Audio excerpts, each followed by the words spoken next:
नमस्कार, मैं MC Mathur radios Lucknow से। मैं एक चीज़ और आपसे आज बात करना चाहता हूँ।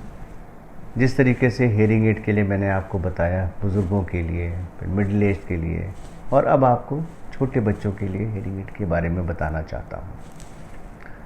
छोटे बच्चे जो जन्म से ही मूक बधिर, जिनको हम लोग कहते हैं हाई रिस्क बच्चे होते हैं, उनका इवैल्यूएशन बहुत ज़रूरी है और उसको हम लोग कंसिस्टेंटली या रिपीटेडली बार बार उनकी कान की जांच करके ये इत्मीनान कर लेना चाहते हैं कि उनको वास्तव में हेयरिंग एड की आवश्यकता है।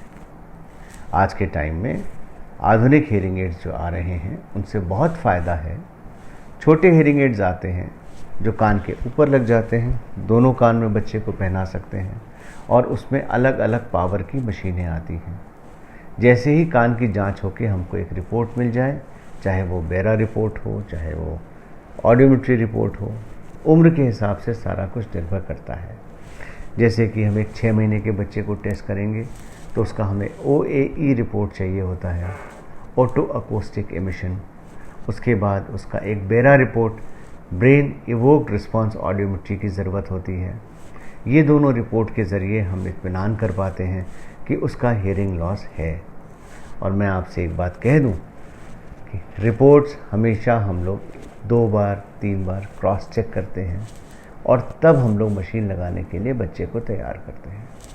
अगर ज़रूरत पड़ती है तो माँ बाप से भी उसके बारे में बहुत ज़्यादा बातचीत करते हैं, क्योंकि एक इंटेलिजेंट मदर ही है जो हमें सही राह दिखा पाती है और सही बता पाती है कि बच्चा सुनता है कि नहीं। मैं इस बात के ऊपर बहुत विश्वास रखता हूँ, क्योंकि इंटेलिजेंट पेरेंट्स हमें सही रास्ता दिखाएंगे। वो बच्चे के साथ 24 घंटे हैं और उन 24 घंटों में बच्चे का क्या हरकत है, कैसे वो बातचीत कर रहा है, कैसे बात को सुन रहा है, कैसे वो रिस्पॉन्स कर रहा है, वही हमें बता पाते हैं।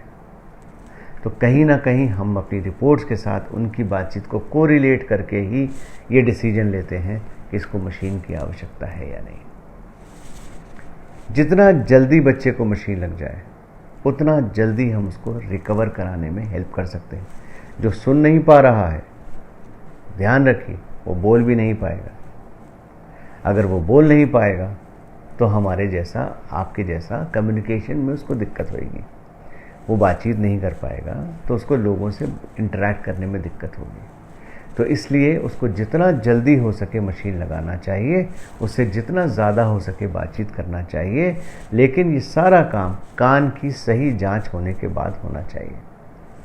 मशीनें अलग अलग पावर की आती हैं, अलग अलग क्वालिटी की आती हैं और उसके ज़रूरत के हिसाब से मशीन को लगाना।